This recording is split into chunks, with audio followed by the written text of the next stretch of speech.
రక్తం ఇచ్చిన తర్వాత ఒక వృద్ధాప్యం చాలా ఇంటి దగ్గర దించేసరికి అక్కడ అందరూ ఉన్నారట.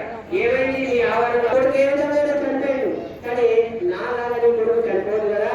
సేవ ద్వారా సమాజంలో ఎలాంటి మార్పు వస్తుందో మనం గమనించవచ్చు. సేవ కోసము మన రక్తంలోనే భారతీయుల రక్తంలోనే సేవ ఉంది కాబట్టి దాని ఆధారంగా ఈ సమాజాన్ని ఉద్ధరించాలి. కార్యక్రమంలో మనం తోచినంతగా మనం సహాయం చేస్తేనే సమాజంలో ఉన్న ఒక మంచి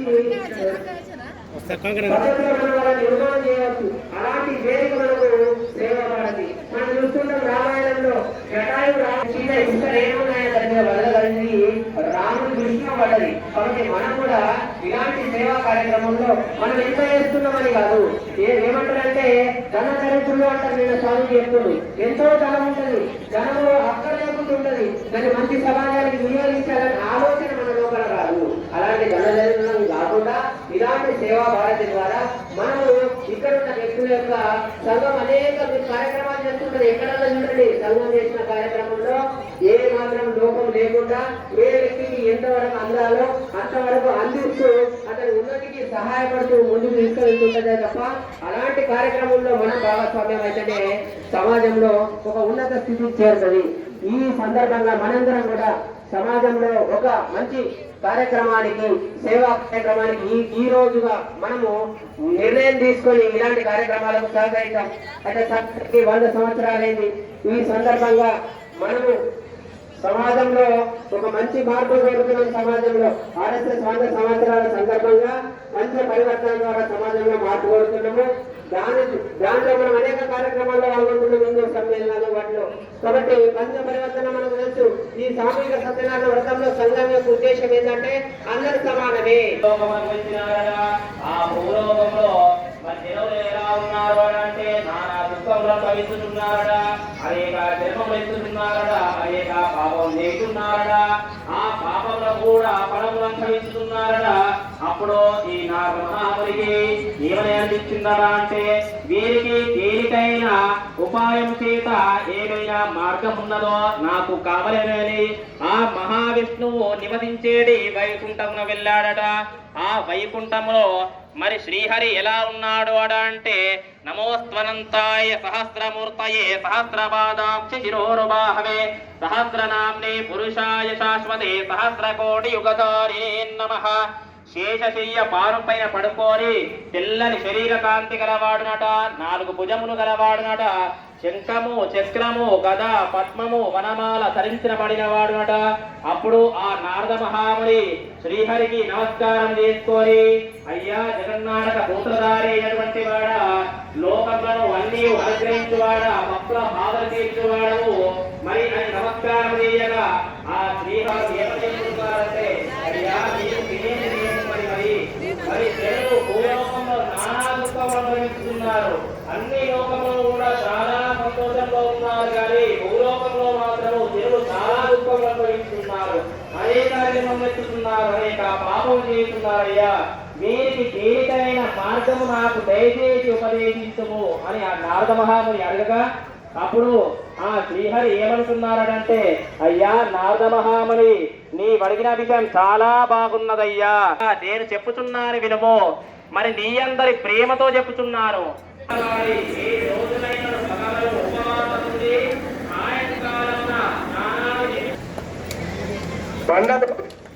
నలుగురికి ఒకటి ఒకటి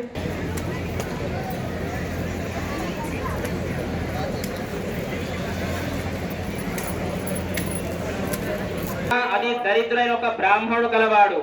అతను నిత్యము ఆకలి దప్పులచే అలమడించు తీరుతున్నాడు.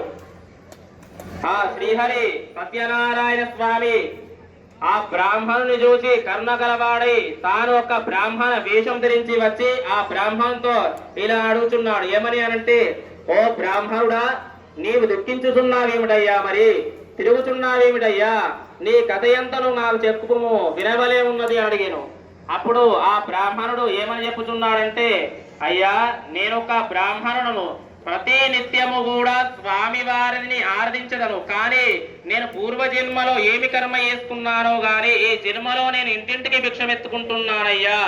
మన- నుంచి మనము ఎప్పుడు నిర్వహిస్తున్నాం జరించాలో, కానీ దేశం అంతటా ఇలాంటి ఆలోచన సమాజం 100 సంవత్సరాల నుంచి నిర్మాణం చేస్తుంది. దాంట్లో మన బాధ్యత ఏంటి? నిజానికి సమరసత రావాలి, కులం ఉండదు అంటే మనం ఏం చేయాలంటే, మన భరత్జీ గారు చెప్తారు, ఎప్పుడైతే నీ హృదయంలో నుంచి కులం అనే ఆలోచన బయటకు వెళ్తుందో అప్పుడు సమాజంలో అనుకోకుండా మార్పు వస్తుంది. కాబట్టి మొదట మన హృదయంలో నుంచి ఆ కులాన్ని తొలగించి మనందరం ఒకటే జాతి, మనందరం భారత మాత సంతానం అనే ఆలోచన మనం కలగజేసుకోవాలి. అదేవిధంగా 100 సంవత్సరాల సందర్భంగా కుటుంబంలో మార్పు రావాలని, కుటుంబమే దేశానికి ఆధారం. మీరు చూస్తుంటాము పాశ్చాత్య సంస్కృతిలో వ్యక్తి దేశానికి ఆధారం వరకు, వ్యక్తి సుఖమే గొప్ప, వ్యక్తి యొక్క సౌఖ్యాలే గొప్ప.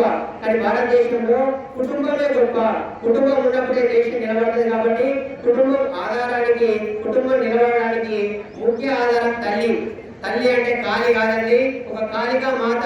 ఎన్నో పనులు చేస్తూ, వంట మిగతా పనులన్నీ చేస్తూ, ఉద్యోగాలు చేస్తూ, కుటుంబాన్ని సంపాదిస్తూ, కుటుంబాన్ని ఒక ఉన్నత స్థితిలో ఉంచేందుకు తన వంతుగా జీవితాంతం శ్రమిస్తూ ఉంటది. అలాంటి రక్తం మన లోపల ప్రవహిస్తూ ఉంది. అట్లాంటి సంస్కృతి, ధర్మానికి సంబంధించిన రక్తం మన లోపల ప్రవహిస్తూ ఉంది. కాబట్టి ఈ కుటుంబాన్ని నిలబెట్టాల్సిన బాధ్యత మనది.